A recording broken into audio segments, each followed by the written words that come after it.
Hello friends, welcome to our channel Knowledge Amplifier, and in our this particular video I will be showing you the visualization of hierarchical clustering using dendrogram. Okay, so first of all we will be inputting our data set. So I will be going to desktop and import the data.csv. All these things I have discussed in detail in my previous video. Okay, then we have taken the last two columns and we have done some data pre-processing, then convert the data from table to array. Okay, and then we have created our tree using linkage. And then what I have done, this particular part is important.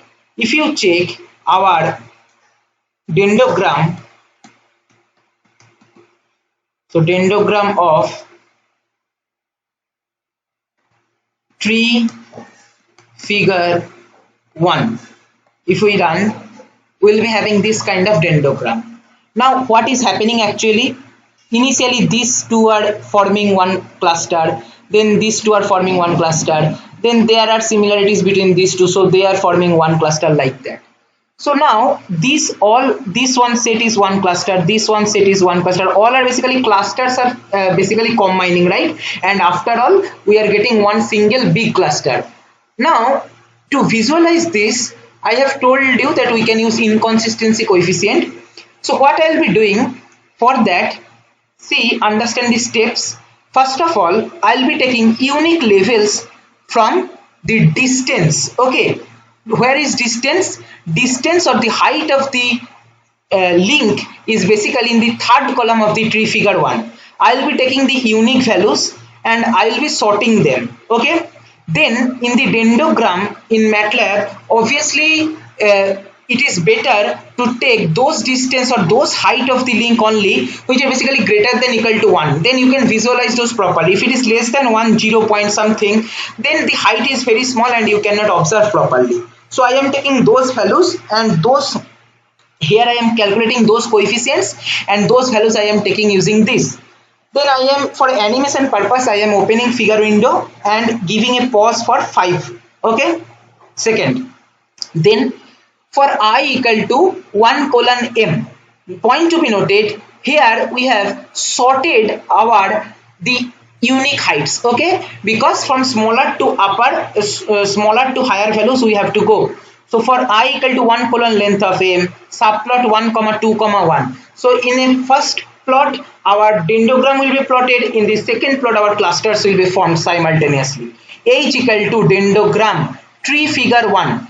Then color threshold. Okay, so if we are each time we are setting threshold, whenever the threshold will reach, that will form different clusters, and the different clusters will be shown using different colors.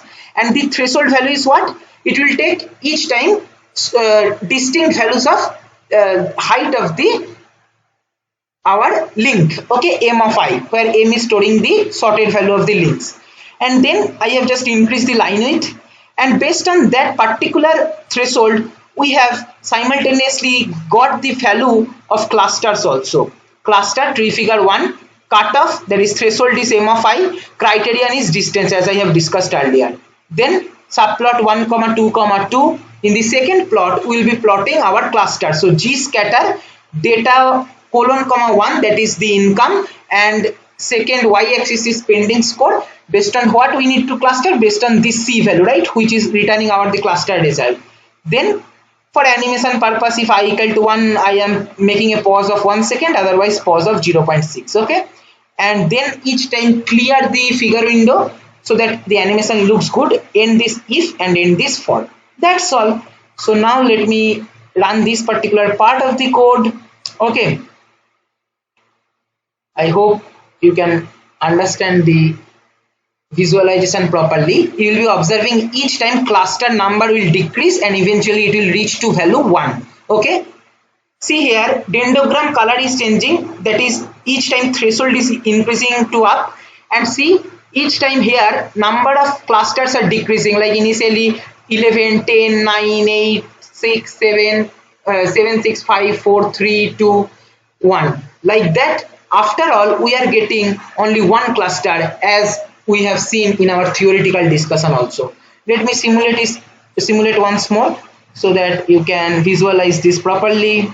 Here if I run, and here it comes our beautiful visualization. Same code I'll be posting in the description box. If you want, you can use that in your project and make something new, some modification, and don't forget to share your modified idea in our comment section, okay? Because sharing is caring. You share your idea, we will be learning from that.